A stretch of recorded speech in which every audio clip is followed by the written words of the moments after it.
See which ones. Welcome, everybody. Peter, take your seat, please. Thank you all for coming to the long-awaited BCA Technical Conference, years in the making. And we're going to just jump right into everything, not too much administrative matters to go over from my point of view. The first thing we're going to do is introduce the commission staff and the consultants who are working on the BCA matter. I'm Rick Herskovitz. I'm the senior attorney advisor, very senior, I might add, with the commission. And I'll let staff and the consultants introduce themselves now. I'm Dilip Komineni with the technical team. I am the chief of climate action at the PSC. Everyone. Is that working? Okay. I'm Kara Hausman. I'm an analyst and project manager for the Energy Shrink team. Hey everyone, my name is Smitha Thomas. I'm the founder and CEO of Energy Shrink. We are leading the work on the BCA model.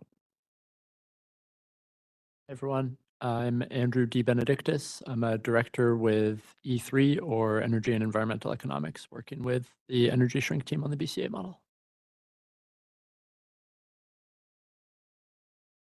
Johannes Miriam, DCOPC.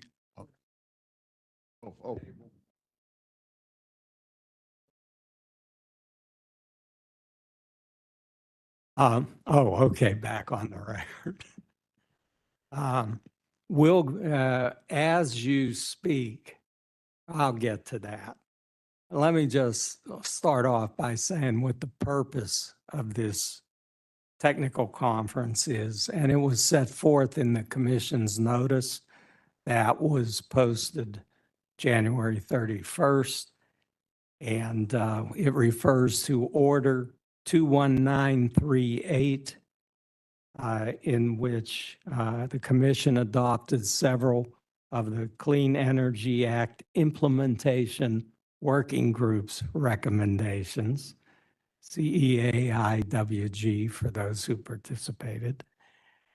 Their recommendations on the development of a standard benefit cost analysis framework. The commission opened phase 2 of the project, parts A and B, saying in part A, it'll develop a standard societal cost test and a total resource cost test framework for the BCA. And that would be further refined in part B, which is coming later this summer to a theater near you. The draft BCA has been completed by our wonderful consultants here. And the working model was posted on the commission's website yesterday. And the user manual for the model was docketed at the GD 2019-04-M docket. And for a better understanding of that model and how it works, that's why we're here today. So the consultants will discuss it and the participants will get to ask their questions. I would request that the participants hold their questions until the end of the presentation. Also, a couple other administrative matters. The technical conference is being recorded. Hi, Mom. And that will be posted on the commission's website for everybody to watch again. Also, there is a court reporter who's transcribing the goings-ons today, and the transcript will be filed in the docket. There will be no minutes because I believe in overkill, and we've hit that point as far as recording and transcription is concerned. Following the conference, the commission's going to issue a notice of a comment and reply comment period on the model. And that's when everybody can raise whatever they want to raise about the model. Not here today, though. And here are my own personal ground rules. First of all, when you want to speak, raise your hand. I'll recognize you. State your name and who you are appearing on behalf of, even if it's yourself. Don't interrupt other speakers. I do that a lot. Do not be adversarial or antagonistic toward any other speakers, especially to staff. Don't make any comments or statements concerning any other matters pending before the commission, or even the matters in this case, other than what we're here to discuss today. Again, the discussion is going to be limited to the draft BCA model and any questions you have concerning the operation of the model. And like I requested before, please hold your questions until the end of the presentation. If staff doesn't have anything else to say, we'll open it up to the commission's consultants so that they can brag about their BCA model. Can certainly do that. All right, good afternoon, and thank you all for being here today. Today we'll be presenting a brief overview with context of the project. We'll then follow this up with a demonstration of the BCA model. Again, as already stated, we would like to walk through our presentation fully before taking questions. But if you would like any clarifications along the way, please feel free to ask and provide your feedback.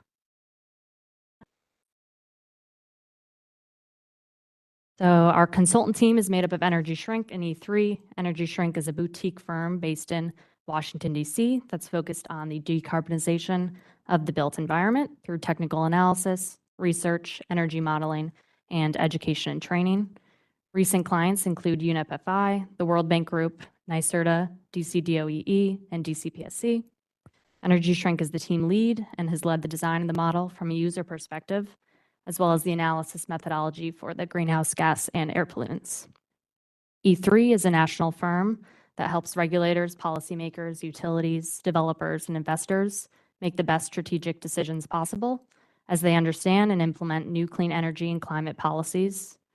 E3 combines robust analytics and planning practice with intimate knowledge of policy and potential future regulatory outcomes to support those informed approaches to achieving those clean energy goals. E3 has led the model economics, especially the electricity and gas avoided costs analysis, as well as the methodology for the marginal abatement cost curve, which has also been built into the model. And with that, I'll hand it over to Smita to introduce the thinking behind the BCA.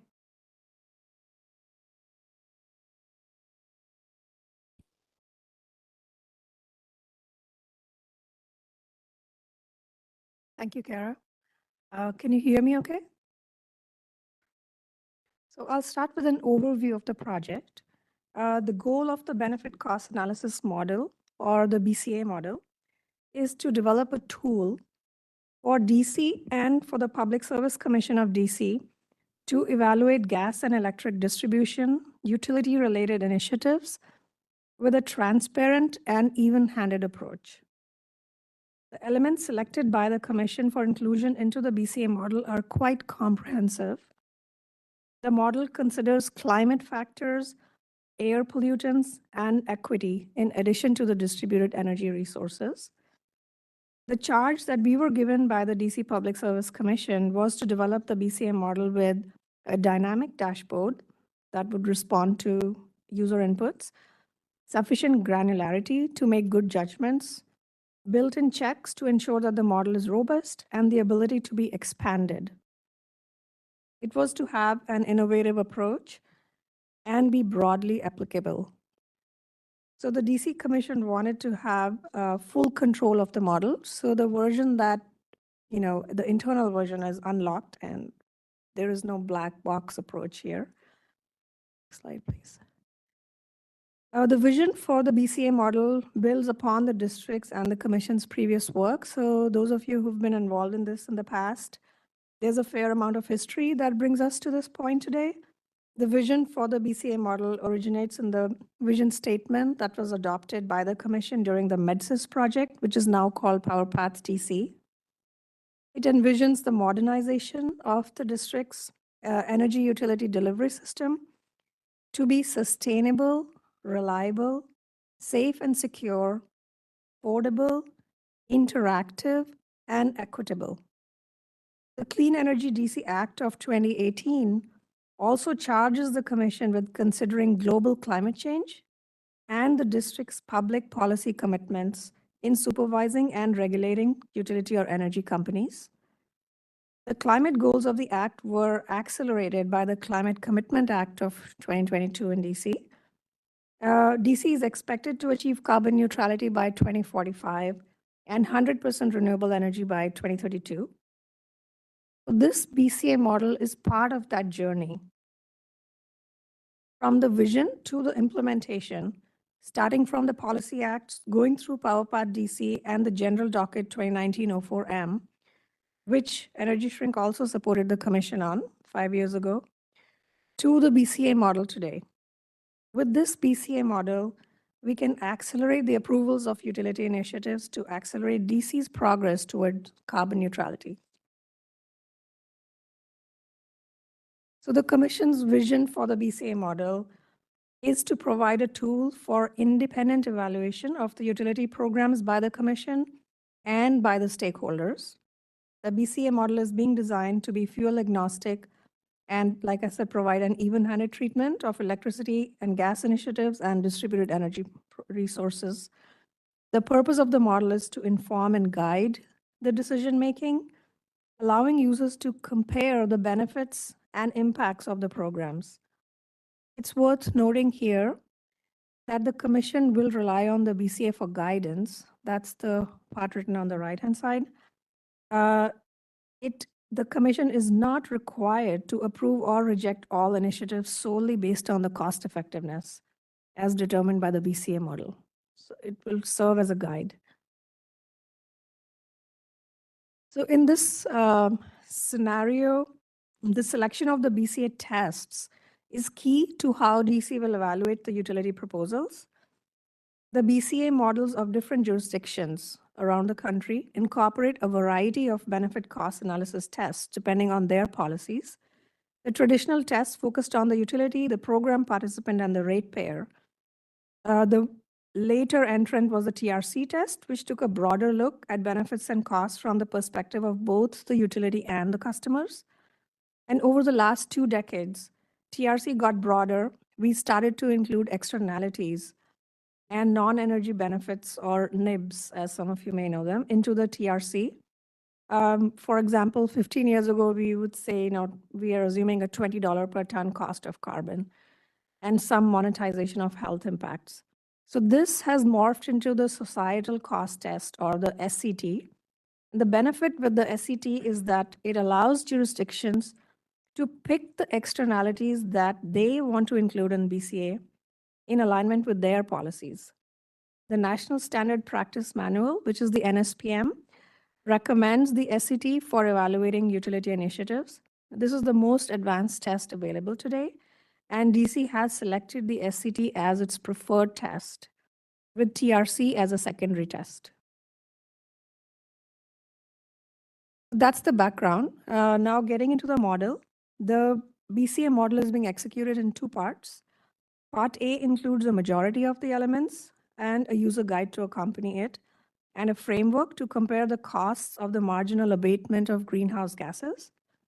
Part B will include the remaining 11 elements, an updated user guide to include those elements, and an EMV protocol to evaluate programs every few years to measure their actual performance against the projections. So Part A covers 30 elements. These were the elements for which information was more readily available. And we have differentiated the elements by electricity and gas in our analysis and in the model, because not all elements apply to both gas and electricity. And some of the elements apply only to DERs. We also differentiated the environmental elements by greenhouse gases that impact the climate versus air pollutants that impact public health. 4 greenhouse gases are included in the model. The 4th one is refrigerants, which is in Part B. We were able to successfully monetize the environmental elements. This makes the DC's BCA model one of the first ones in the nation to do so. It also simplifies the BCA into a simpler formula. At the same time, we have it set up so that users can see individual impacts of each element in the BCA model, which we will shortly look at. And our partner E3 reviewed these elements and grouped them strategically for more meaningful analysis of the electricity and gas avoided costs. I'll ask Andrew to explain their thinking regarding those electricity and gas elements. So as Smitha said, we group the test elements here into the 5 categories that you see up on the screen right now. Those are electricity, gas, environmental, then sort of a catch-all group for other things, and then a final group that are user inputs. I'll talk briefly through our thinking, just sort of at the highest level for each of these categories. And if folks are looking for more detail, there's plenty more in the guidebook. So I would say generally, we try to prioritize a couple of key things as we figure out how to value each of these pieces. One of those is that we want to be using forecasts instead of current or historical values. In many cases, this tool is going to be used to evaluate programs or investments that might go in today, but then have a pretty lengthy lifetime. We're at a time of tremendous change in the electric and gas sectors, especially, and so the impact of a certain investment today might be pretty different from what that looks like 10 to 20 years down the line, just as the system changes, as the system decarbonizes, and everything kind of going along with that. Another thing that's worth pointing out is that for each of these elements, we'll often talk about them as benefits, but it's worth pointing out that these are all symmetric elements. So anything that's in there, if we're decreasing usage, will show up as a benefit, but we also will have cases where we're increasing usage, and that will show up as a cost correspondingly. So an easy example to think about for that is if we're looking at a fuel switching program from gas to electric, where we'll see decreases on the gas side leading to increases on the electric side. So we'll see costs on the electric side and benefits on the gas side for a program like that. So worth keeping that in mind as we think about uses of the model and as we think about how we're talking through each of these elements. Generally, the electric elements are all benefits or costs associated with reductions or just changes to electricity consumption. So there's the sort of obvious, right? If we're reducing our energy, then we have some savings because we're just not paying for the same number of kilowatt hours. But then depending on the timing of our changes to consumption, then we also may see capacity benefits, right? So generation capacity, transmission, distribution. And of course, there's also the impacts of RPS compliance, market price effects in there as well, and credit and collections costs. For the electricity elements, we value basically all of these, taking values from the VEDR study. So I think that was done by Synapse in 2023. And one of our main goals is just to not introduce another set of avoided cost values into the same jurisdiction, right? So we want to use use the material that's already out there. There are some exceptions to this, where basically we've got better information now, or perhaps how we're using things in the BCA model differs a little bit from the goals of the VEDR study. And so we do modify a few of those elements as we take them over from the VEDR study into this work. Oh yeah, so VEDR, just spelling out that acronym, that's the value of distributed energy resources. So a couple examples of places where we modify the results coming out of that VEDR study are generation capacity, where we've basically aligned the forecast prices there to better match the most recent PJM capacity auction, which, as some folks in the room will know, was much higher than previous auctions, and so the VEDR study was sort of based on those lower previous numbers. But we align with the higher, more current values. Another example is in the distribution capacity piece of things, where the VEDR study was really focused on high need feeders, right? Feeders that were sort of approaching their capacity, and where there was, a lot of potential for deferral value. We maintain the ability to include those sorts of benefits or costs, but we don't want to just assume that any investment, any DER out there that's plugged into this model is going to be in one of those high need areas. And so we try to basically like back that down a little bit so that we've got the possibility of using the sort of, feeder near its capacity type number, but also something that's a bit more of a system average distribution capacity value as well. On the gas side, a lot of these elements kind of parallel the electricity. Again, it's mostly just about changes in consumption behavior. So reducing gas consumption means that we're going to get savings from lack of purchases. We can also think about things like distribution and transmission capacity as that pertains to, like reserved capacity on gas pipelines, or even the build out of new mains and new customer connections. So most of the gas elements didn't have, some sort of equivalent VEDR study like we had for the electric side. So that is built up from a combination of, data that we got from WGL and also just general industry research. Environmental elements, GHG impacts, air pollutant impacts. So, these are basically just the GHG and air pollutant impacts associated with the pieces that we've already discussed and the other elements here. I won't go into any detail on those, but happy to talk about them later. And then we have our sort of catch-all other elements category, where we want to account for, changes in propane, oil, gasoline, right, delivered fuels, and also any sort of avoided water and costs and benefits associated with that. The last category are our user inputs. So these are things that we can't just sort of like assume and have baked into the model, but things where we're relying on the user to input, the expected costs, right? So that's going to be things like program costs, things like incentives, and there are a few others in this list here, interconnection, et cetera. And so those are things that tend to just sort of pass through the model instead of going through much filtering. If we go to the next slide, we can see a high-level model flowchart. I'm not going to talk through this in much detail, and I recognize it's a bit small for folks in the room, but I'll point out a couple things here. One is that the elements that we mentioned on the previous slide are basically all in that top right and bottom left parts of this flowchart. So the left-hand side of this slide here is our whole set of inputs. And I'll talk in a moment about the sort of two blocks in the upper left-hand part of that. But you'll notice the bottom left side there, those are our pass-through user inputs, right? That's our program costs, et cetera, those things that we just talked about on the other slide.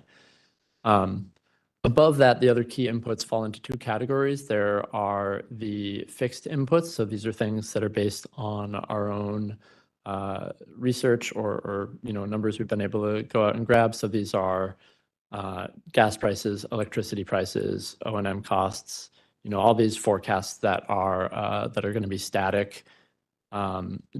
regardless of what sort of program or investment or DER we're plugging into the model as a user. And then the other category of inputs are the user inputs that relate to those changes in usage, right? So understanding how our fuel consumption is changing, gas, electricity, and in many cases, not just the sort of overall savings there, but also understanding the profile, right? So what do these savings look like on like a month-hour basis or on an on-peak, off-peak basis?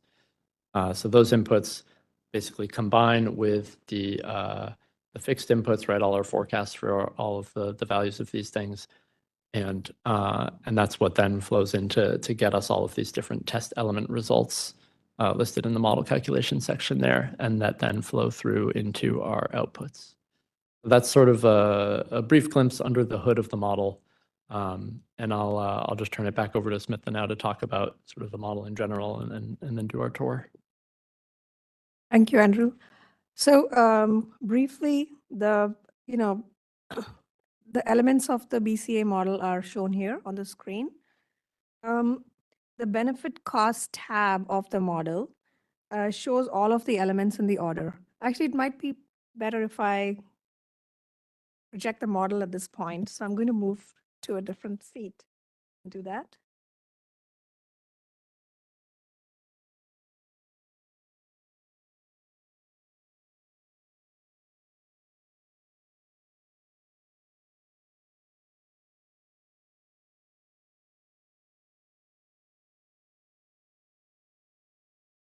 Can you hear me okay? Instead of showing you slides, I think it might be better if I show you the model itself. So the elements that we just looked at, the 30 elements that are included in the model, are on this benefits and costs viewer. And these are the elements that have been included in Part A. There are also elements in Part B that are still being developed and will be included into the model. These are all of the elements that were included in the order. So if you scroll down further, you can see the list as it was originally given to us from the commission order.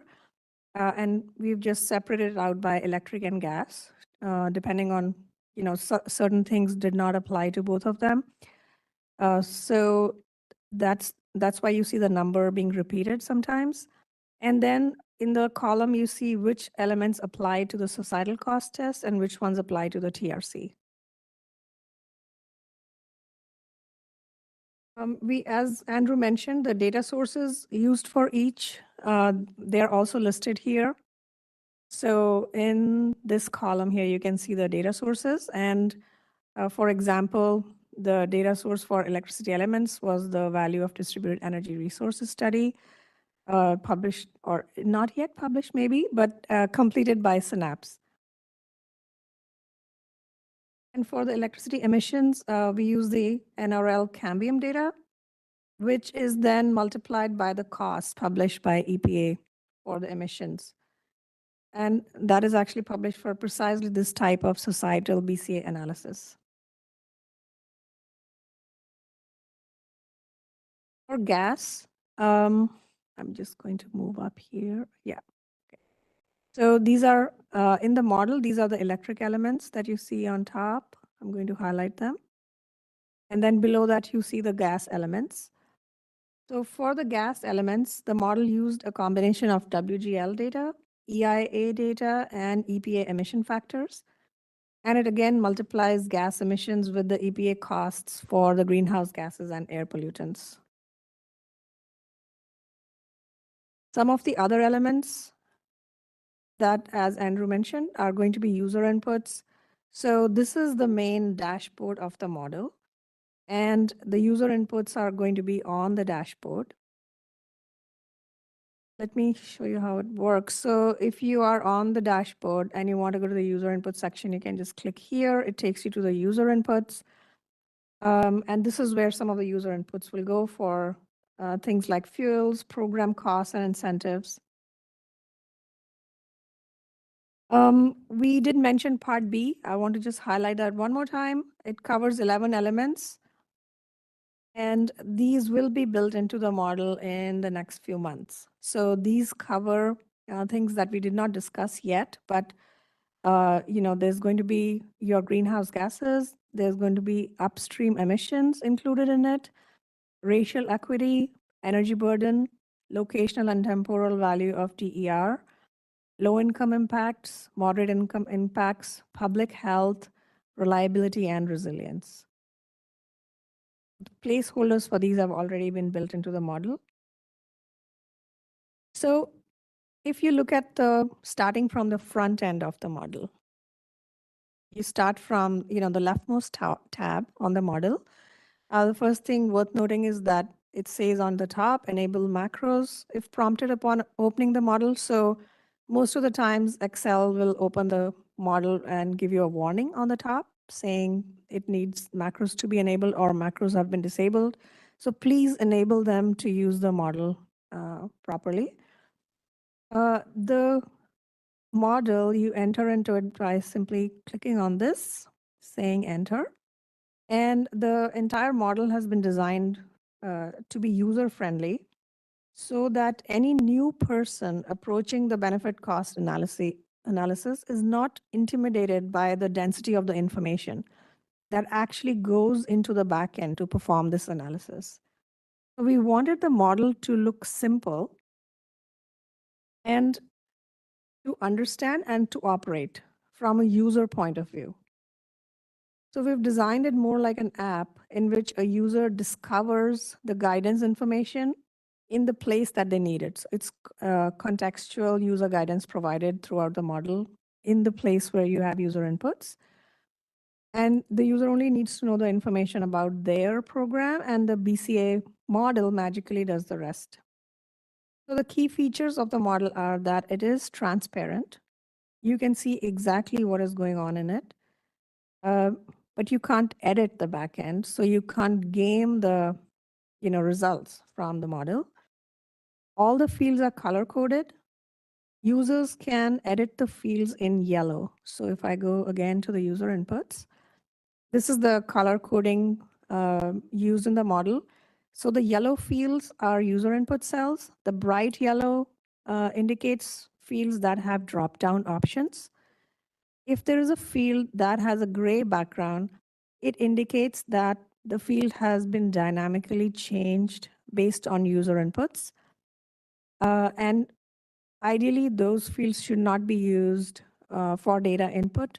If there is leftover data input, we recommend that you delete it so that the model has a clean set of inputs. The model is robust enough that if you do have stray inputs, it will leave them out of the calculations. And I can show you an example of that. But to finish this list, if you see black text on blue background or in any background, if you see black and gray text, that indicates static flat values. And if you see blue text on blue background, it indicates formulas. So most of the formulas you cannot edit, but you can edit the user inputs and change how the model behaves based on that. All of the user inputs can be printed out so that the commission can see exactly what the user inputs were. So it is set up so that if you print this tab, it's all the user inputs are in a single tab. So it can be used as a reporting mechanism. The model calculates values in the real dollar year specified by the user. So for example, this field here, you can say, let's say you're conducting the analysis in 2025 and you want to see everything in $2025. You specify that value here and the model automatically calculates all the backend values in terms of $2025. So for example, if I go to the back end, you can see that the source year for these energy values was 2020.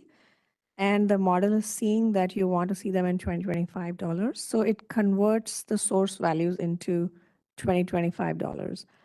And the conversion is based on the inflation rate that users put into the model.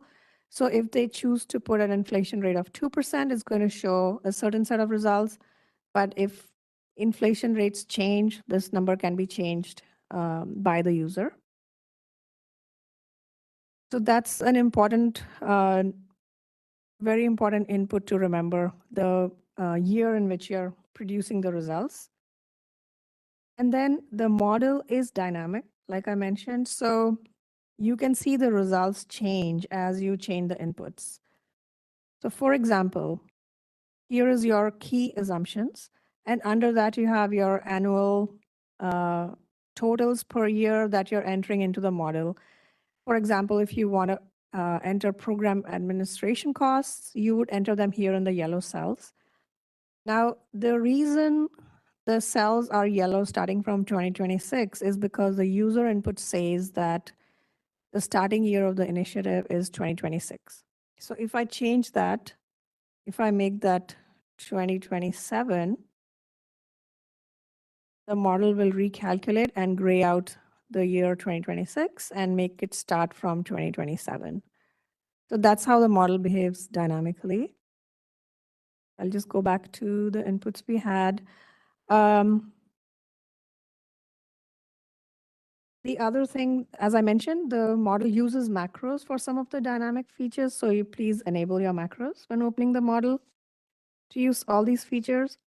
The other thing that's a little different about this model compared to at least the conventional models that we have seen for techno-economic analysis is that the model is not linear. You don't have to go from the left tab, all the way to the right tabs to get your answer.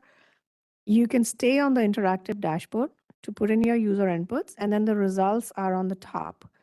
So here on the top, it will present you with the results for the societal cost test, benefits, costs separately, and you will also see your net present values for the value streams that have been grouped on the other tabs, as well as the annual benefits and costs of the initiatives from the annual stream. All of the user inputs are restricted to the dashboard, but the users can navigate to the guidance or other tabs as needed. So if somebody's coming into the model for the first time and they want more detailed guidance, they can just click here and it takes them to the user guidance tab where more guidance has been provided. As we were developing the model, we were getting some feedback on places where people were stumbling. And so we kept adding user guidance wherever we realized it was necessary. So if you're using the model and you come across anything which is not clear, we would love to hear so that we can add better user guidance. So this is a live development phase right now, and we are happy to add more information. Tool tips are also provided in the user input. So for example, if you go to the user input fields and you click on a certain field, the fields that have relevant information needed, some of the fields where we felt tool tips were needed, we have added the little tool tips here as well. There is tool tips, there is the user tip on the right, and similarly there is user guidance above the inputs, and then there is detailed user guidance in the back. So hopefully with all of that, it should be pretty user-friendly to figure out what's going on in the model. Users can also use units that they are familiar with, and the model automatically changes the units, changes the calculations based on that. So for example, if you're talking about electricity savings and you're talking about, let's say 300 people are installing heat pump water heaters. So you say in 2026, I have number of participants is 300, you can put that here. And then the savings would likely be in kilowatt hours. So per participant, that's my savings. So let me just show you how this works. So let's say you have 300 participants, and then you say, each of them is saving, let's say 800 kilowatt hours in a year. So it automatically multiplies the two. So you can quickly verify that these are your total savings from the program. And then if you instead wanted to work on a large substation type initiative, and you just had one instance of that, and you were going to save or maybe add a certain number of megawatt hours, you could just change this drop down from kilowatt hours to megawatt hours and add the number that you're considering, and the model will update your calculations accordingly. So that's where the dynamic part of the model comes in. So the results of whichever program or initiative that you are modeling here in the interactive dashboard, it models one initiative at a time. So that is, all the inputs should be only for that initiative. Any older inputs or inputs that are not relevant to the program or initiative that you're modeling at one time should be deleted so that you're providing a clean version to the commission. So if you're submitting it for approval, you should, the model is locked so that if you are in a cell and you hit delete by mistake, it should not delete anything. You can only edit the fields that are open to users, which are the yellow fields, and sometimes they're grayed out, but they are still user input fields. If you want to compare programs, that's where the second and third tab come in. So let's say you model one program and you want to save the results, and then you want to compare it to a second program. You would click here, you would say save your results. And what that does is it takes you to the portfolio viewer. It takes the results into the portfolio viewer and pastes them into the table here and here. So for each program, you will have one table of results and you will have a summary here. Like if you do a second program, it would get saved next to it and it would get saved below it here. And then you can compare them on the charts on the top. So this is your portfolio viewer, this tab. The first two tabs are single program inputs and outputs. So in the interactive tab, you're putting in your information. It's going to show you results here. And it's also going to show you the benefits and costs in the second tab, which is the benefits and cost viewer, where you will see, there are no user inputs here, but you can see the value streams for individual elements by year summed up as a net present value. And then above that, summed up as groups. So for example, the grouping here is what Andrew mentioned in his presentation. There are electricity awarded costs group, and there is the GHG awarded from electricity. And these groupings are reflected here. So you can see which group, what elements are in this group. And it also relates to the element numbers that were provided by the commission. So these are the element numbers it's referring to here. And those are listed below this table as an entire, chronological list. Sorry, not chronological, just a numerical list. What else? So the benefits and costs, as I mentioned, are being calculated as net present values. The discount rates for calculating the net present values, there are two different discount rates, one for the societal cost test and one for the TRC. And these are, for anyone who's done this type of analysis, these are really, really important numbers, as you probably know, which have a very strong impact on your results. So the commission has provided this value default 2% value for the societal cost test discount rate. And that is fixed. That cannot be changed.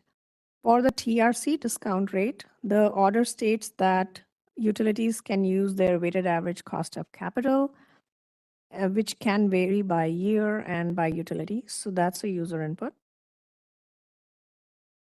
I think that's all I have right now on the model. I can briefly walk you through each tab just so you have a linear understanding of the setup of the model. So this is the start button that takes you there is a legal disclaimer here, which we encourage you to read. And then you enter the model, which takes you to the next tab, which is your interactive dashboard with the user inputs and the results. Those are the two things on the interactive dashboard per program. You can also jump to the user guidance. The benefits and cost viewer is showing you the results per program that is currently being modeled in the interactive dashboard. And then the third is the portfolio viewer. That is where you can, if you wish to, compare programs, save the program. It will not do anything until you actually save programs from the dashboard into the portfolio viewer. And then past that point, these are the back-end calculations that the model is feeding into these formulas. So there is only for electricity, we do have a month-hour input option where you can do inputs based on month-hour, and I can actually show that to you on the interactive dashboard. So if you go to user inputs, the top portion is the scenario inputs with the high-level inputs that will impact everything in the model. Below that, you have the program-specific user inputs. And these, for example, if you are modeling a single program with annual information, like if you're going to spend $40 million on a huge program that is going to, let's say, electrify a certain number of buildings in DC, you would put your program costs here and your savings, your total financial inputs here and your annual savings here. But if it was a finer program, like fine-tuned program where you wanted to do more hourly inputs, where you're impacting your peak usage. So let's say the sector impacted is electricity only. So I should mention that this model can handle dual fuel inputs, or there are also inputs for more than two fuels. So it can handle both electricity and gas at the same time if there is any program that has impacts on both. And it also has inputs for propane, distillate fuel, gasoline, water, etc. So between electricity and gas, let's say we are talking about an electricity only program. And let's say your savings are not on an annual basis, but they're on an hourly basis. And let's say your distribution capacity impact is not just average, but it's for a high need space. Like, for example, if you have an overloaded feeder. So if you take those inputs and you want to put in your savings values here. So what the model does is it grays out your annual inputs for the electricity savings. So you should not be putting any inputs here. And if you do, they will get disregarded. But for model hygiene, please don't put inputs there. And then further below, this is the last part of the user inputs. You have the option to put in your month-hour averages for the program. We do not have this hourly input available for gas because it's not differentiated similarly. But here in this table, you can either choose to put megawatt hours or kilowatt hours, and it will calculate accordingly. And what you're inputting here is for each month. So this is not exactly an 8760 input. Like if you are used to hourly inputs, which are typically 8,760 hours in the year, this is a month-hour average. So what that means is in the first month and the first hour, you have an average number representing, let's say, 12 a.m. to 1 a.m. for all of January. So that's what this hour would represent. And the second hour is 1 a.m. to 2 a.m. in the month of January. And then you can go down and put in your February inputs, your March inputs. So for each month, it has 24 hours that are the average for that month. So this is the option available to you for electricity inputs. And so in the back end, there is a month-hour electricity results where it's picking up the impacts from. And then the next to that is the tab next to that is the electricity test elements, which would, for the most part, pick, like you have your annual inputs here and your hourly inputs here. So you can see both numbers that would be used. Next to that is the gas test elements, which, as I mentioned, has only one set for the annual values. You can see what is going into the model. And next to that is the greenhouse gases and pollutant test elements. You can see the values that have been used in the back end for all of the greenhouse gases and pollutants. And you can also see where they come from. So we have the sources mentioned right next to them. And then the final, semi-final tab here is the emissions rate and cost inputs, where you have your greenhouse gases, your air pollutants, and air pollutants separately for electricity and gas, naturally.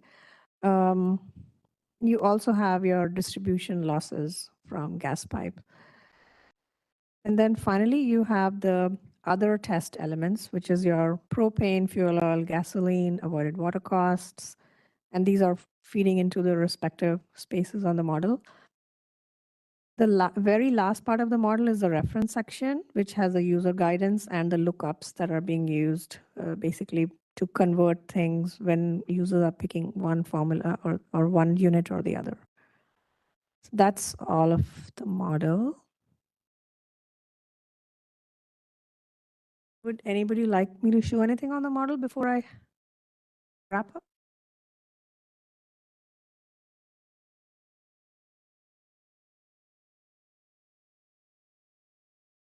Okay, sorry.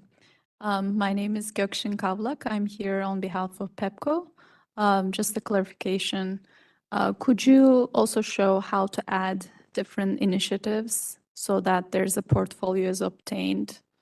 I think interactive dashboard is just for one initiative, as you mentioned. Right. Yeah, I can show that to you. So let's say you're doing the first initiative here, right? So I'm going to be very light on the inputs so that we can demonstrate this quickly. But let's say you're doing program 1. That's your program name. And let's say you have some admin costs for it. I'm just going to put in a number here just as a placeholder. And then let's say you have 50 customers participating, and I'll keep it annual because it's faster to show that. So let's say you have an annual numbers for it. You have 50% people participating, and your savings per person are 2,000 kilowatt hours per year. And so let's say, these are your savings. I'm not adding any of the peak savings and all of those inputs here. So the model has already calculated the total savings. You can see in the benefits and cost viewer, your benefits. Of course, there are no costs right now here because one mistake I made was I put in the costs for the program as a positive number. So like it says here in the user guidance, any financial values that are costs must be entered as negative values. Positive values indicate a benefit. And that is true for savings as well. So if I'm putting this information here, I should be adding a negative next to it so that it shows up as a negative value. And now it will show up correctly as a cost. So now you have your benefits and your costs for the program. And this is telling you your net benefits. And on the front, so here you can see each value stream. And then on the front end, on the interactive dashboard, it's going to show you your TRC and SCT fractions as well. So now let's say you want to save this and compare it to another program. So you say save results. And what that does is it takes the results and saves them in the portfolio viewer. So now you have your first program and it's saved here, and it's saved here as annual values as well. Now, if I want to just change one thing and compare and see what happens if I have a second program that I want to or a second option even for the same program that you want to compare it to.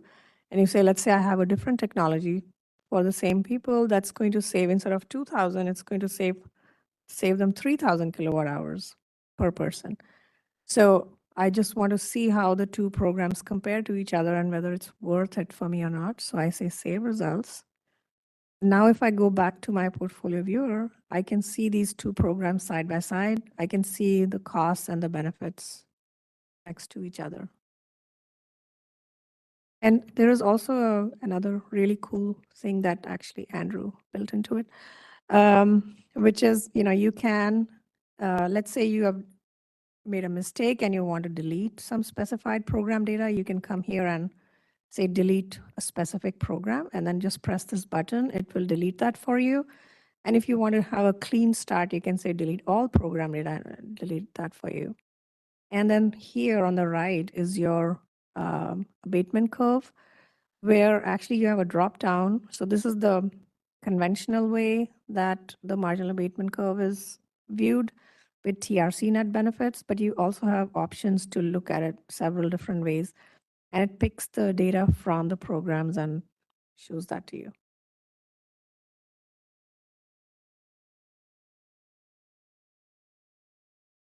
So for all the major features, we have tried to give you big buttons on the top so that you can quickly see what is in each tab and jump to it if you want to go to each of those actions.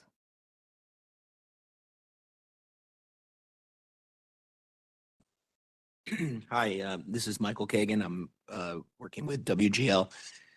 So when you have two programs there that you show, if Yeah. you want to go back to the other and like add participants, you went from 300 to 600 participants. Do you need to reload you need to redo that, or you can just go back to program one and it would have the spreadsheet available? So yeah, you can do it dynamically. So like, let's say you have your program saved, and if I'm understanding you correctly, you're saying if I wanted to change the number of participants and see the impact, yeah. So you can just, your information that you already saved is saved as flat static values. It doesn't, it will stay there until you take it out. So this again becomes your playground. So you could come here and say, I want to see what happens with 200 participants and save the model, save this scenario. And it will give you a third option where you have the same program with a different number of participants. You can look at it that way. And it's up to you how you want to name it when you're doing the different options. Just to jump in there and clarify, I guess, are you looking for something that maybe would save like the entire suite of inputs that you would put in for the saved programs, and then you'd be able to like go back and reload all those by saying like reload this program? Is that what you're looking for? So let's say you do program one, and then you do program two and program three. You want to go, you want to go back to program one. You don't have to put all the parameters, the costs, distribution costs, and all those back in. If you wanted to update it from 300 participants to 600 participants, you just click on that. I got the model, so I haven't played with that part, but if you wanted to go back and update program one, some parameter, let's say cost of carbon, do you have to enter in all of those values over again, or can you go back and say, I just want to update that one? Yeah, to the extent that you've overwritten them, then you would have to go back and re-enter them again. But that's yeah, no, I appreciate that comment though, because that's like a useful feature that we could consider adding in, something to be able to basically reload all of those inputs. If when we save the results, we're saving like the inputs sheet as well. Thank you.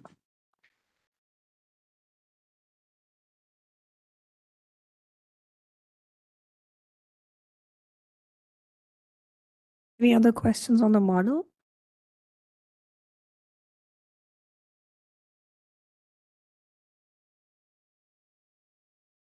There's a question in the back of the room. If you can come up to one of the microphones.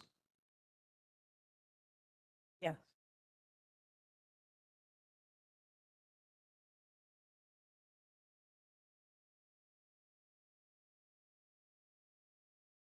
Yes. So, so the question is, can you also calculate benefit cost ratios? And so that's what's happening on the front of the dashboard. You're seeing your ratios here. This is your societal benefit cost ratio right here on the top, and this is your TRC benefit cost ratio.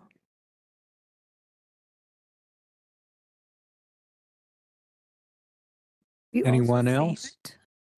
We also save it on the portfolio viewer. So the top summary of the results gets saved in the portfolio viewer. So here are your societal cost ratio and the TRC. And I can increase the size of it so it's clear. Kunle Adiyam on behalf of PepCo. Is there going to be a similar technical review when Part B comes out?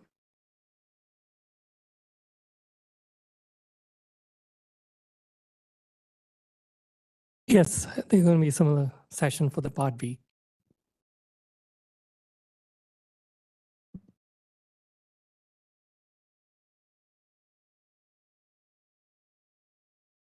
Johannes Miriam, DCOPC. My question is not on the mechanics of the spreadsheet, but rather on the assumptions behind the model. Can I ask a question? Okay. I mean, there are lots of the inputs to this model are actually derived from other studies. So there is a great deal of uncertainty in those values. There are lots of factors that are outside the control of the district itself in terms of executing decisions. And so the model assumes a point estimate for both, at least using the point estimate guide that was given by the commission in terms of with respect to societal cost as well as total resource cost. And so you know, it looks like, I mean, the final results are a single point estimate, and that doesn't reflect reality. And so are you trying to, would you perform scenario analysis in terms of what range of values you would expect in terms of respect to those test measures, or are you going to rely on single point estimates? So we have discussed conducting sensitivity analysis. It wasn't something that we set out to do in Part A, but it is a possibility that we are discussing with PSC. Do you believe that's a valuable addition to the model? So this is Dilip from the staff. This is going to be an evolving model, and we're going to be considering some of those feedbacks which you're providing, and we will be looking into some of the sensitivity analysis going forward. A follow-up question might be the societal cost test doesn't really capture most of the non-energy costs and benefits. And so would that be part B of the model? If that's something you guys are proposing, we will certainly look into it.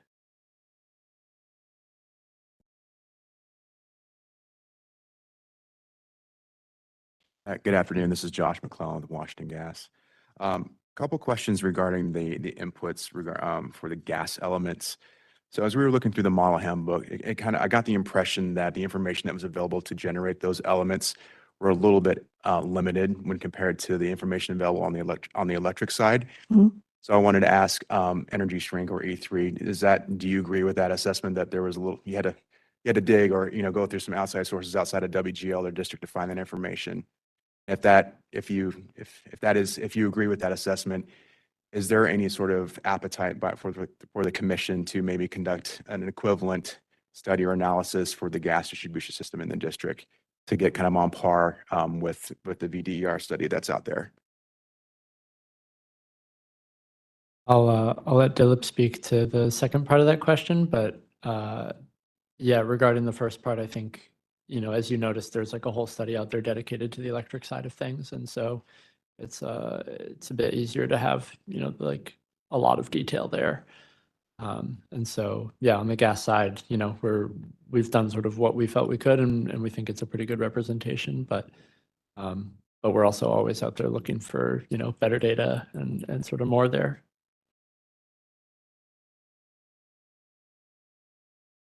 Kunle Adeyemo, on behalf of PEPCO.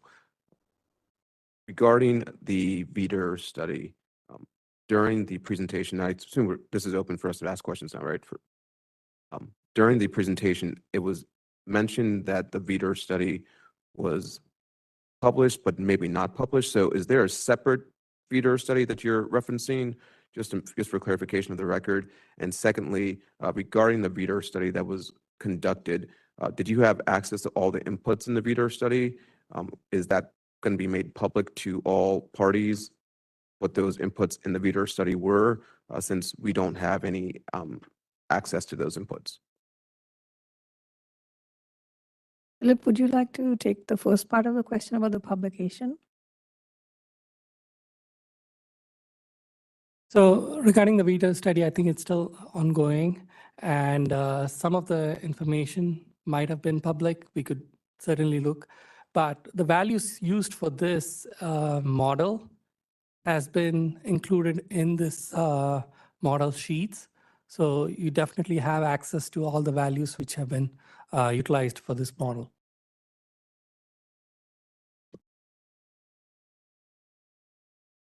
Very brief. Oh, I'm sorry, please. No, it's Peter Damrosch at the Department of Energy and the Environment. I know for the VEDR study, there were certain inputs on avoided costs that I think probably were not dependent on the selection of feeders.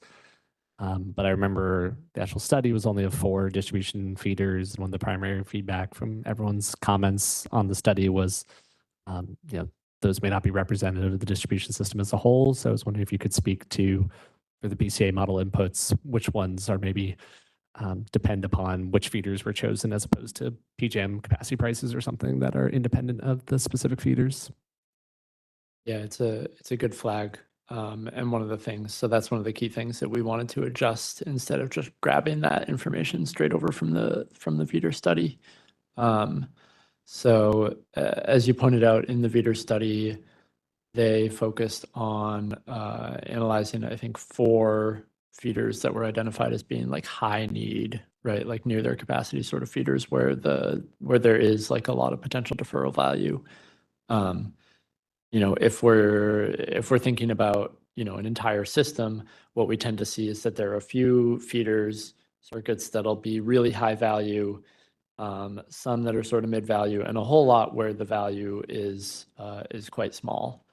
And so, yeah, it's absolutely true that a study focusing on these 4 really high need feeders is not going to give you a value that that can be used, to represent other parts of the system, or certainly the system on average. So what we did, and you saw Smitha reference this drop down briefly when she was poking through the model. You can select if you are looking at sort of like a high need feeder or like more of a system average type feeder. And so if you've selected the high need feeder, then it uses the values that I think are straight out of the VEDR study. We may have even done some sort of like toning down of those results. But then if you're doing the system average one, what we've done is we've basically taken the VEDR study distribution value like shape in terms of like the month hour, when during the year is there going to be value. But we've scaled it down to match what we think is like a more appropriate kind of system-wide distribution value based on work that we've done in other jurisdictions. And Andrew, if you want me to, would you like me to show your VEDR slide? Would that be helpful? no, that was a very helpful explanation. Just a follow-up question, because I appreciate that part of the endeavors to draw upon already existing work. Did you look at the strategic electrification study that DOE had helped commission? I think was pretty widely regarded, that looked at more like several hundred feeders. If I'm remembering correctly, some of that study also included shared avoided cost inputs because the VEDR study was proceeding in parallel, but was a much wider number of feeders. So I wasn't sure if that's something you all had looked at. Yeah, we didn't, but that sounds useful. So I think we'll want to take a look at that. Thank you. All right, this is Josh McClellan with Washington Gas again. I snuck in a two-part question from my first round. I think the second part of it got overlooked there, but based on E3's assessment that the information needed to provide the gas elements input assumption variables was somewhat limited. This is a question more for staff. Is there an appetite by the commission to conduct an equivalent kind of study to veto for the gas distribution system in the district?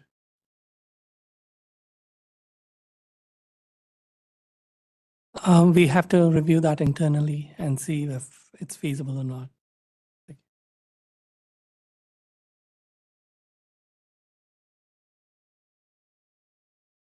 Gökşin Kavlak on behalf of PEPCO. The BCA manual states that some of the values in the BCA model may need to be revisited and updated over time. So for how many years are the values in the BCA model expected to be in use?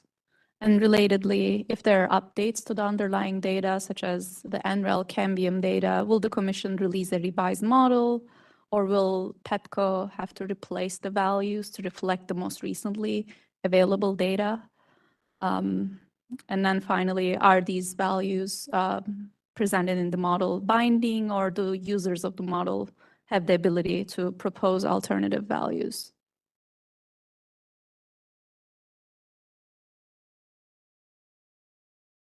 I can speak to some of this. So usually in the BCA model, so this is DC's first BCA model, and we will come up with a final protocol, which will be in the final user guidance that is issued when the model is final. But usually you would not be able to change the backend values if something new comes out for a certain amount of time. So, you know, whatever gets issued at one point in time would apply for the next 2 or 3 years for that version of the model, unless it's a critical update, which the Commission decides is worth immediately changing the model for.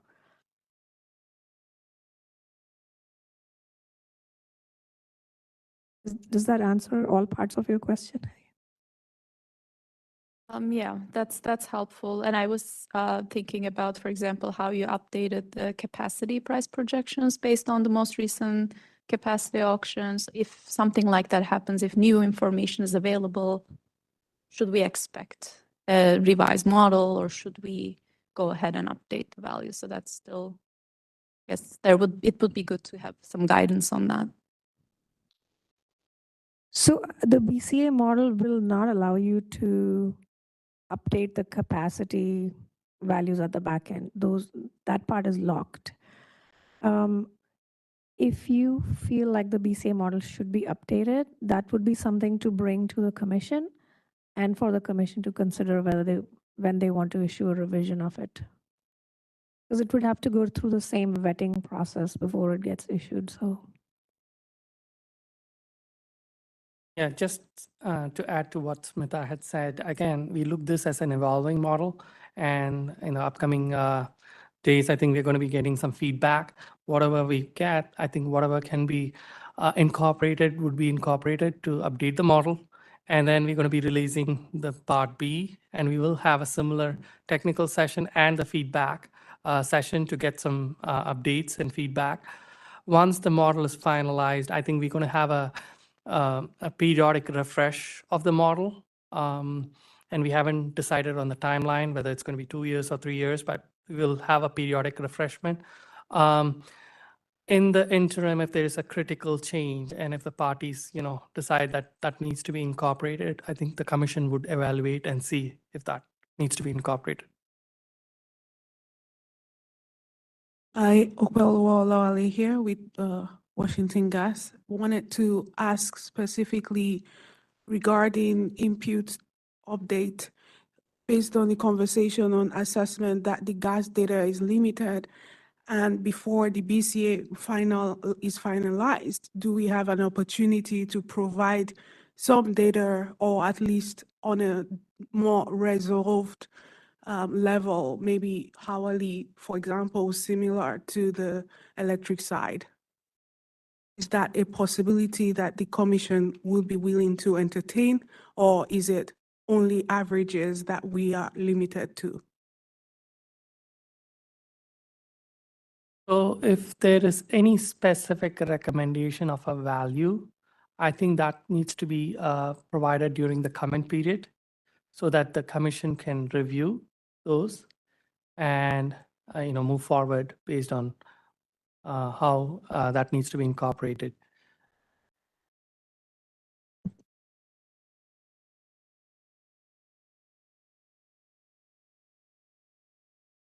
Just a quick question. I mean, OPC has got a whole bunch of questions regarding assumptions and inputs that are used in the model.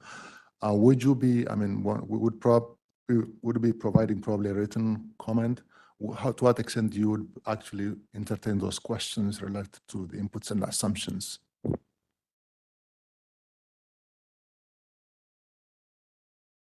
Once the comments and questions come in, we internally review those. And to the extent we could incorporate, we will be incorporating those. I do want to point out on the screen, what you see is the website of PSC, and this is where the model has been published. So if you wanted to, download it, play with it, look at what is in there, it's available to you on the PSC website. Yeah. So this website also has the order, going back to the reason why we are here and how this was developed. And if you further scroll down a bit, Smita, thank you. It also has the model, like as Smita mentioned, where you can download the model. And if you're playing with multiple scenarios, it's always good to download the new version so that you could just model your programs. And it also has the user guide here, which is very useful to see what are the features and all the assumptions listed and the values which have been used in the model. So these are all listed here. In addition to this, in the next week or so, we will also be posting this session, the recording, so that if you have to revisit the session, you could still see the presentation. Thank you. That's Peter Damrosch, Department of Energy and Environment. Building on Johannes's question, I don't know if you could speak a little bit more to what you're envisioning will be the comment period. It sounded like from Johannes's perspective, and perhaps some of us, an initial opportunity to ask questions. If this was a proposal from another party, we would submit data requests kind of thing, but initial question period might be helpful to make sure we all understand the model inputs. But I don't know if you've sort of blocked out what you envision the comment period to look like.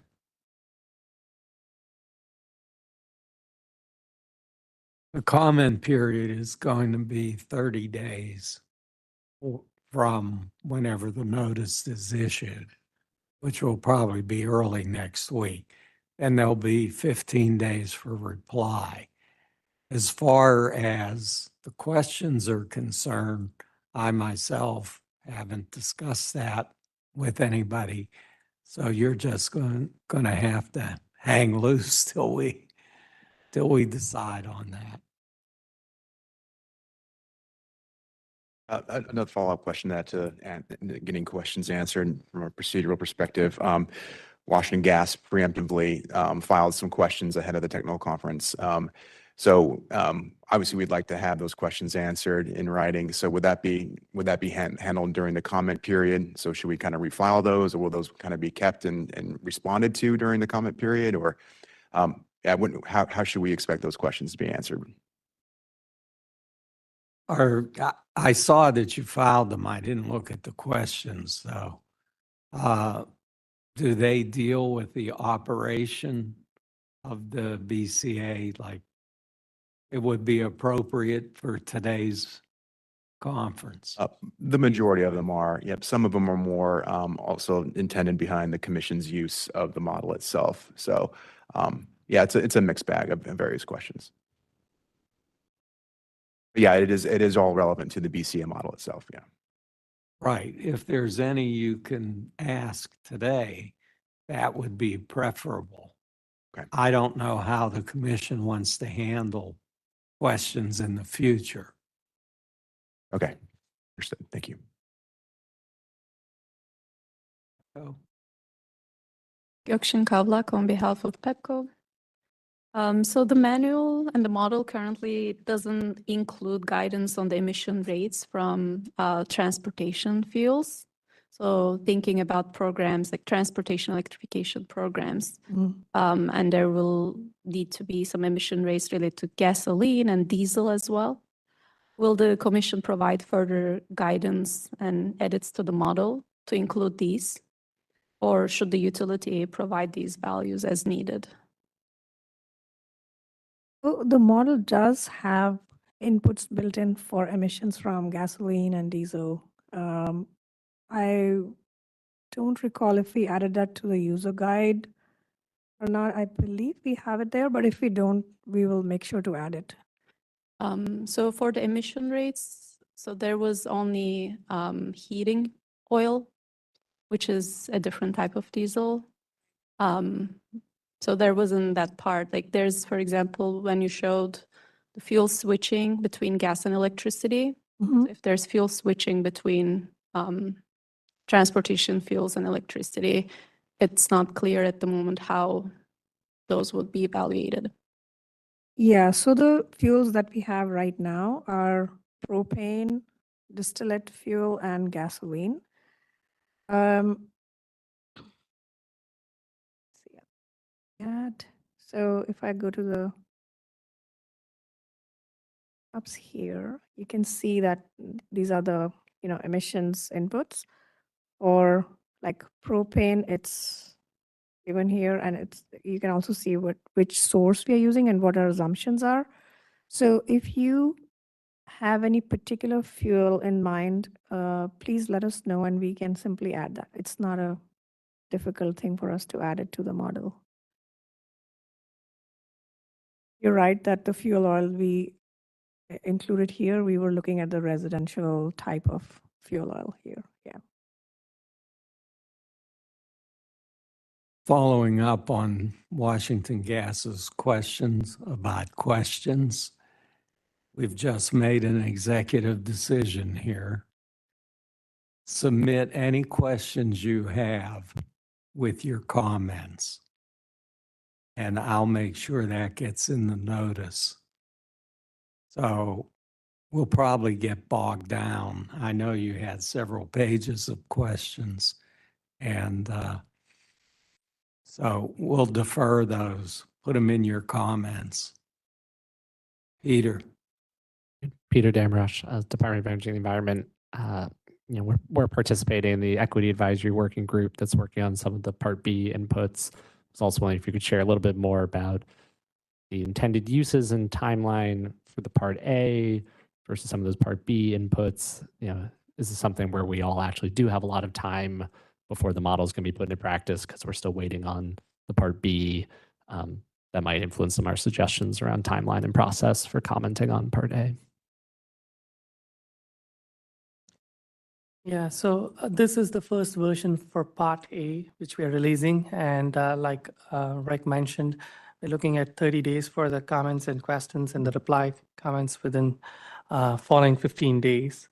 And then we, internally, we'll start looking at the questions and we'll work on the responses and stuff like that. And also start tweaking if there's any modifications we need to do for Part A as a internal process.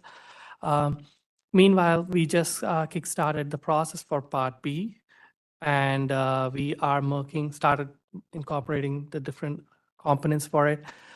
We are looking at a time frame of fall of 2025 to have the Part B completed and scheduling a similar technical session to get input and whatnot. And from there, we will decide when the final model will be released.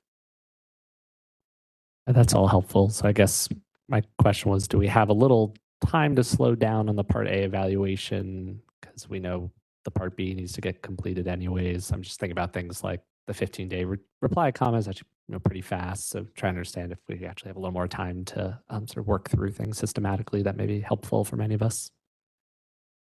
So when you mean slow down, do you want additional time for instead of 30 or 15 days, you want more? Yeah, and I want to understand your timeline and priorities as we might suggest recommendations for the timeline for commenting. Okay, thank you. That's a good input. Yeah.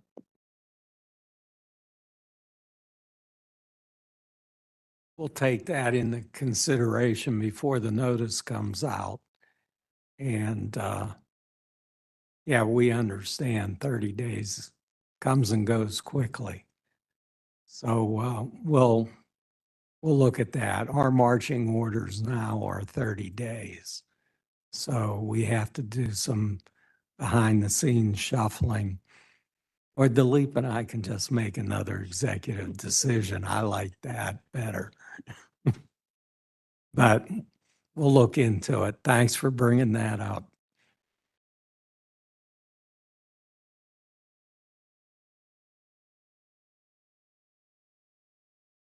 Johannes Meyer, MDC OPC. Given that the BCA is one of the most contentious, probably complex subject, how does your model compares to others? Individual states and organizations actually develop their own model. How does their model compares with other BCA models like in New York or other jurisdictions?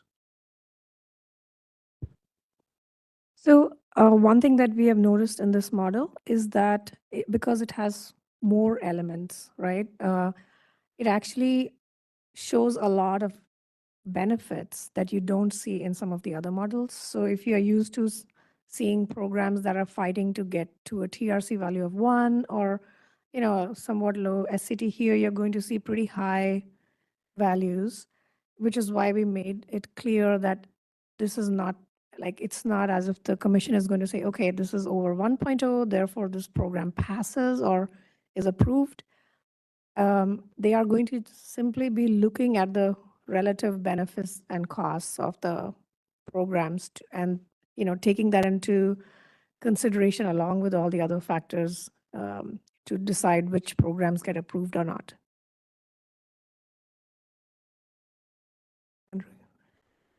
I'll maybe just add one comment on top of that, which is that, in some of these other jurisdictions, they've been developing like avoided costs for years. And so California is a good example, has an avoided cost calculator that has been, sort of freshly debated every year for, a decade plus. I think we'd probably hope to avoid something quite that intense here, but it does just serves as a good example that, I think what we're putting together here is like a really, really strong kind of informed by that history of what's happened in other jurisdictions, like a really strong start. But to Dilip's point, it is meant also to be an evolving model where, it'll improve over time. I'd just like to add one thought here as you guys are thinking about your response to it and what modifications you might want to see in the model. The BCA model is sort of a prerequisite to having launching a lot of the electricity and gas programs, right? So the overarching goal of the district is to start reducing carbon as soon as possible, right? So when you're making your comments, please keep in mind that overarching goal that all of us share and consider whether, what you're asking for is critical for the model to be released or if it would be something nice to have. Because ultimately we want to have this out there and then we want to launch programs. That's the goal.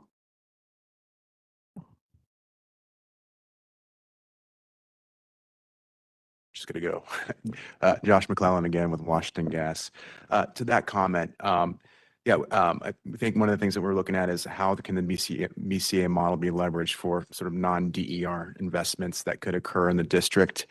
Some of the things that we were thinking about from the gas utility is alternative fuels such as renewable natural gas, hydrogen, or responsibly sourced gas.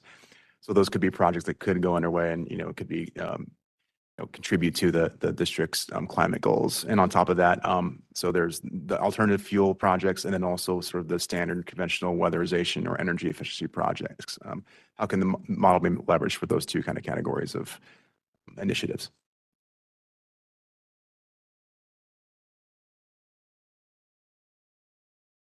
It's a good question. And I think as a preface to this answer, just broadly, like the more ways you can think that you'll want to use the model, kick the tires and see if it can be used that way based on, what you see in there now, because I think the goal is that this be widely applicable, right? And so the more we sort of like test it in different ways, then the better it'll come out being at the end of the process. As far as weatherization, I think we've got everything that we need in there right now, right? You improve the insulation in a building. You can, in the model, attach whatever costs you expect to that, assumed number of participants, and then the assumed like shape of savings that you're getting, based on whatever heating fuels those folks are using in their homes. So I think that one we're already well set up for. Thinking about something like RNG or hydrogen, there, certainly like the gas reduction piece of that is already well built up in the model. In terms of like infrastructure need or any sort of like, if there are some emissions associated with like upstream production or anything like that, we'd probably need to think about how to represent that a little bit. So that's certainly a place where I invite you to like poke around and see if you feel like there's a way to cram it in there, or if you've got suggestions. Great, I appreciate that comment. Yeah, and that kind of just leads to one other question too about the upstream benefits and costs that could be attributed to a certain project. Are there like right now sort of geographic boundaries, like, if there are those benefits and costs that kind of lead into the district, are there some that go upstream, in generation or production? Have those been factored in as assumption anywhere in the model?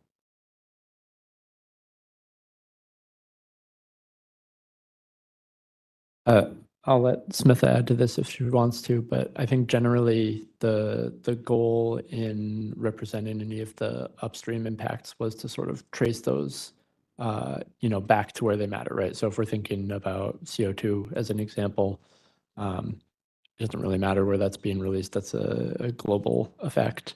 And so certainly, even though the reductions or increases are happening here in DC, then when we think about upstream, we want to be thinking about, tracing it all the way back upstream. So we've tried to do that wherever we've felt like we've got the data to be able to do so. Yeah, I'll just add that it is part of Part B, the upstream emissions, and the intent is to go all the way to the point of extraction for both electricity and gas. Kunle Adiyam on behalf of PEPCO. Question about how this may work in practice when it actually gets approved. If there is a pending proposal and then a update is done to the model, would the proposal have to be restarted? Is there going to be some sort of way to know when the proposals will be updated, so that way parties wouldn't submit a proposal and have it pending before the commission and then all the inputs not be valid?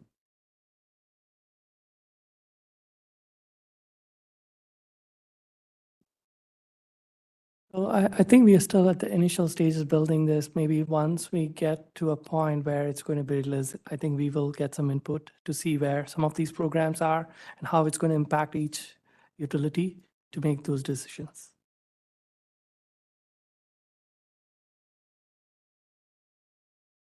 Kavlak on behalf of PEPCO. So the BCA model requires the user to input program impacts such as electricity usage, demand reduction, etc. And that requires developing assumptions and modeling around, for example, the number of new EVs adopted because of a program or new appliances, changes in the load shapes because of certain programs. And our understanding is that PEPCO will develop these necessary assumptions, perhaps outside this BCA model, and then just enter the final impacts. Is this the correct interpretation, or does the Commission intend to provide further guidance on these program-related assumptions? So if I may address that at a high level, this is definitely not a program design or program assessment tool. It's, it's intended to be a screening tool for the commission.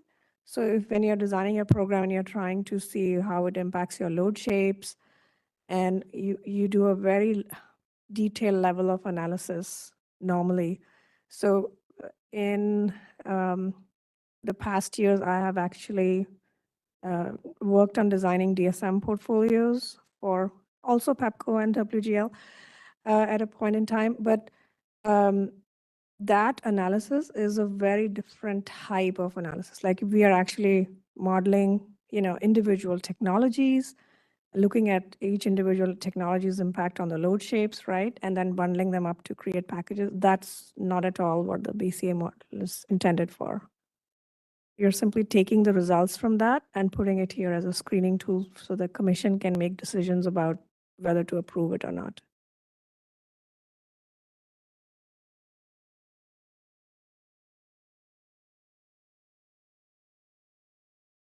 Apollo Lawale with Washington Gas here again. Just wanted to ask if there is a plan for the commission to use consultants in validating inputs and assumptions that are submitted by utility or program hosts, or is it going to be open to the public for assessment?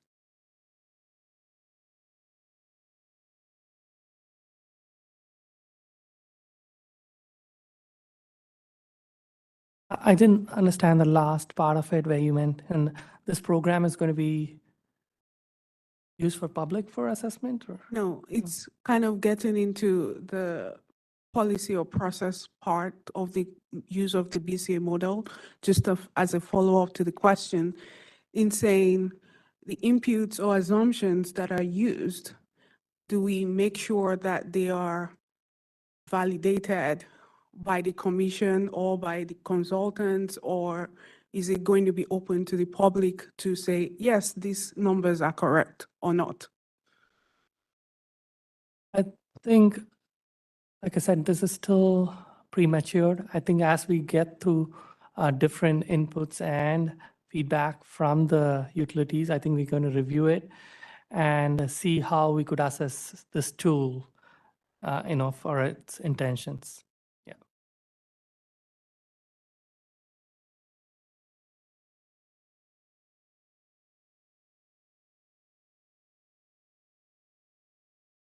So we have a few specific questions about the value streams. So one question is about RPS compliance costs. So they are currently presented as an hourly forecast rather than annual. So why is an hourly representation better? Or why does it better reflect the current RPS compliance cost compared to an annual compliance?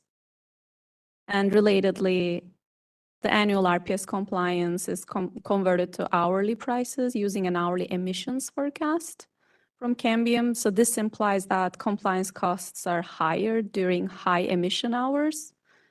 What is the rationale behind using emissions rather than energy consumption, considering that RPS is based on a share of energy usage, not emissions?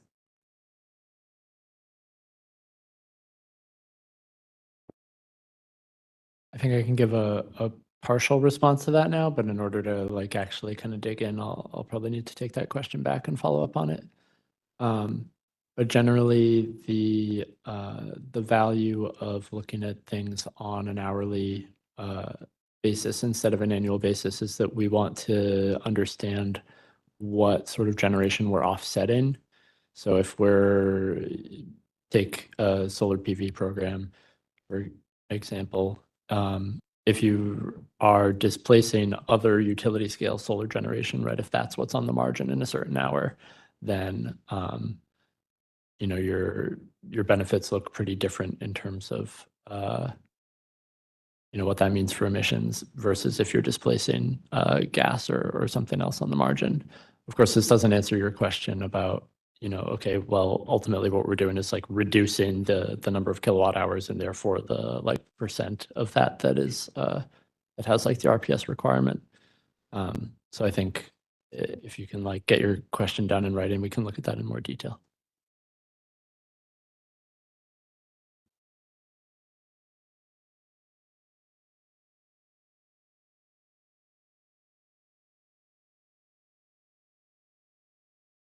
Any other questions? Oh, sorry, I didn't We do have a few more about the value streams. fire away. Okay, Gökçin Kavlak from PEPCO.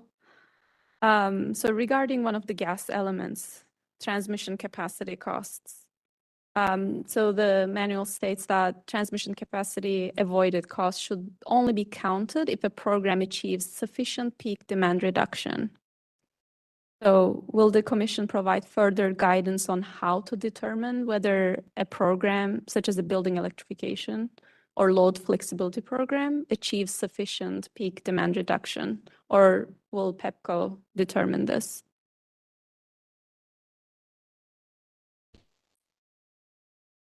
It's a good question. I think this is one of the places where we're hoping that a sophisticated user is able to give an assessment of like what the actual kind of reliable peak impact is. There's sort of a lot that goes into assuming, you know, that that a reduction is sort of both like reliable, right, will always occur, and understanding the timing of it. And we just don't have the, you know, we don't have like the data in order to like build that sort of math into the model. But the hope is that a user can say, okay, you know, this is the amount of you know, reduction that we expect, and it will reliably be on peak, and therefore we can count on this to actually reduce the need to like reserve transmission pipeline capacity. So that's sort of the hope there, is that it comes from like a fairly sophisticated analysis leading into the model to understand that, you know, the reduction there is like a firm reduction. But it kind of gets back to your earlier point that, you know, some of these inputs require a decent amount behind the scenes and probably vetting of those assumptions also.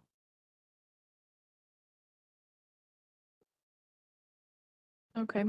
Yeah, a couple more questions. So another one is about emission factors for distribution system losses from gas, methane leakage, essentially. So leakage rates are provided by pipe type rather than gas throughput, meaning that the user needs to specify the miles of each pipe type that was avoided by a proposed program. So it seems like this is a gas utility program perspective. So we want to confirm our understanding of how we would model a building electrification program. So would it be correct to assume that if a building electrification program only reduces gas throughput but does not avoid pipes, then this program will not lead to a reduction in methane leakage? Is that correct? Yeah, that's right. There would be no assumed methane leakage from the distribution system itself there, because you're still having to maintain, if you're not decommissioning any of the system, then you're still having to maintain the system that's there at the same pressure. And so you expect to see, you know, the same or similar amounts of methane leakage.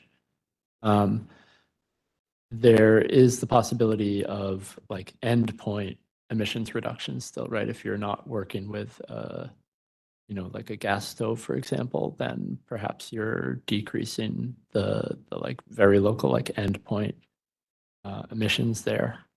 But that's separate from the like distribution system leakage. Kind of a follow-up on the questions, which sort of pointing back at how some of these inputs crisscross across utilities and how who might be the final authority on some of these questions. Well, since we said that's premature, I'm just going to go to the question on if you are able to explain the rationale for the static treatment for gas out into the future. For emissions factor, is there a chance to impute similarly for gas? There's a future projection of what we expect that a program might cause in terms of reductions?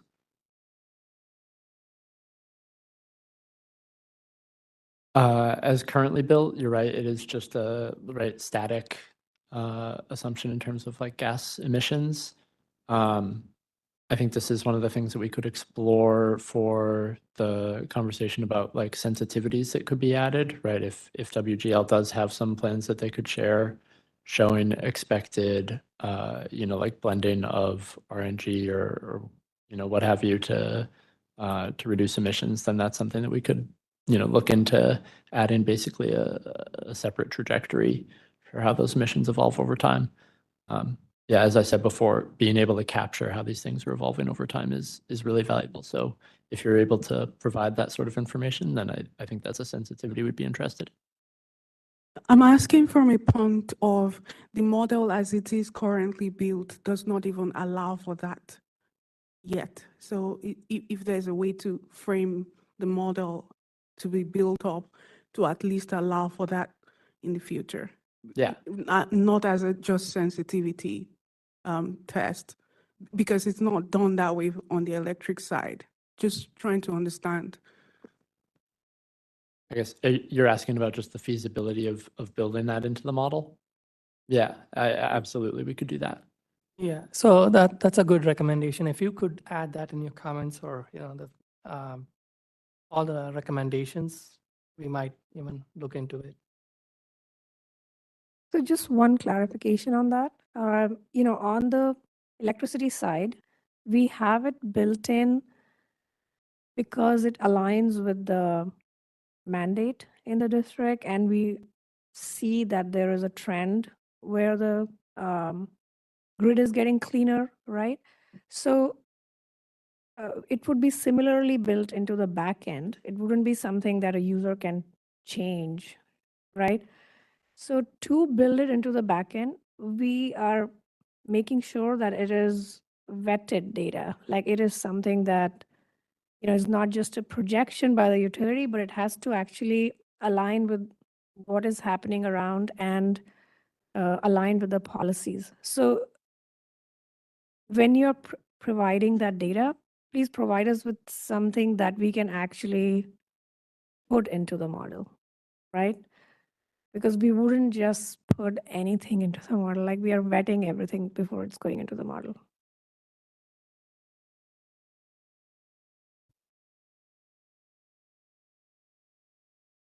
A related question on the electricity side. So electricity GHG emissions decrease over time because of the mandate, but it seems that air pollutant emission rates are static.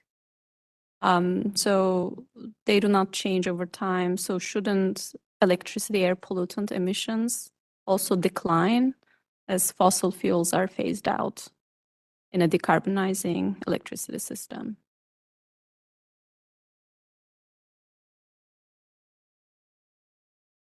This is one I'll have to check on, but I think that should be occurring naturally because the air pollutants are based on the type of marginal generation. And so as that marginal generation becomes decarbonized, then I think the model should basically already like automatically respond to reduce the air pollutants as well, but we'll have to check that. So Yeah, please I read think your comments. it's a static pound per megawatt hour number for SO2 and NOx emissions and PM 2.5. So Okay. Yeah, so we'll check that that's tied to actual types of generation, which would then allow it to flow through appropriately. That's a great point. Thank you. If possible, are we able to look at page 31 of the guidebook on table 8 to just see if we can explain the rationale for varied dollar per ton for social cost of each pollutant and how that may have fed in the model, to just help us walk through how it goes in the back end of the model, please? Sure, we can do that. Is this something you want to see on the guidebook or in the model itself? In the model, please. Thank you.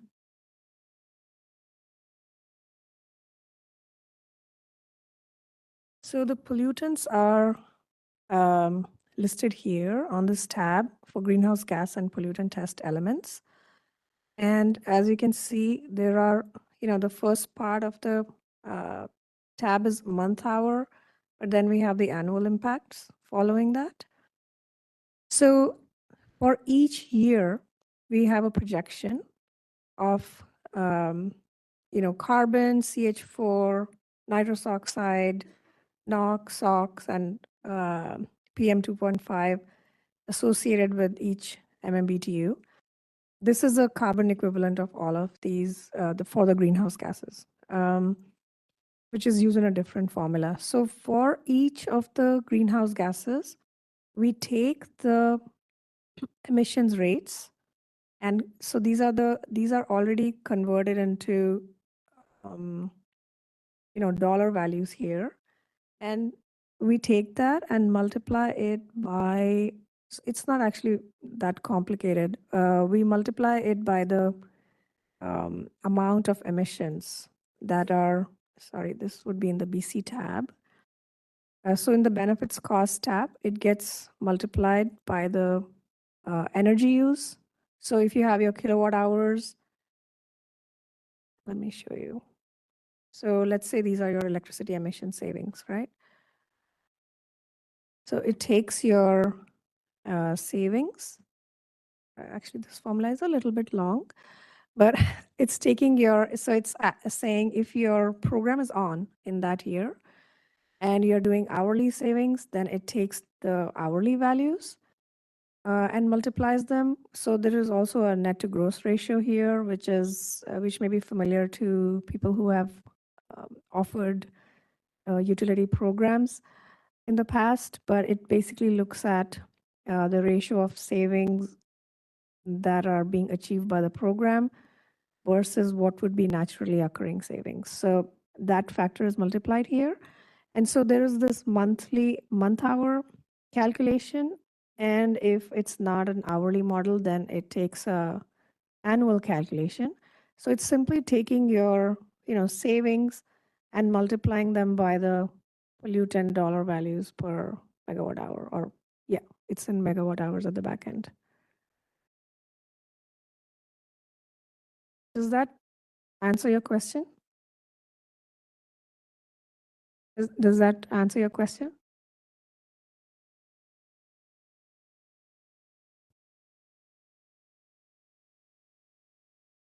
Yeah, we'll take another look at that question and revisit it, maybe include it in the comment period. Thank you.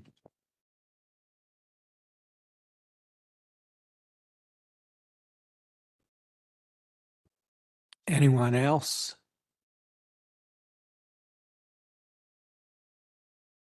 And nobody wants to hold the rest of us up. That's good.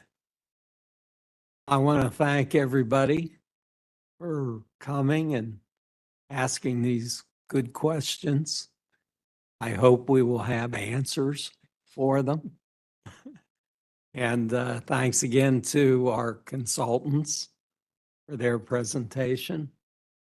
And stay tuned. You'll hear from us. Thank you. You got left holding the bag here. Where's Larry? Thanks. We're adjourned. Thank you, everyone.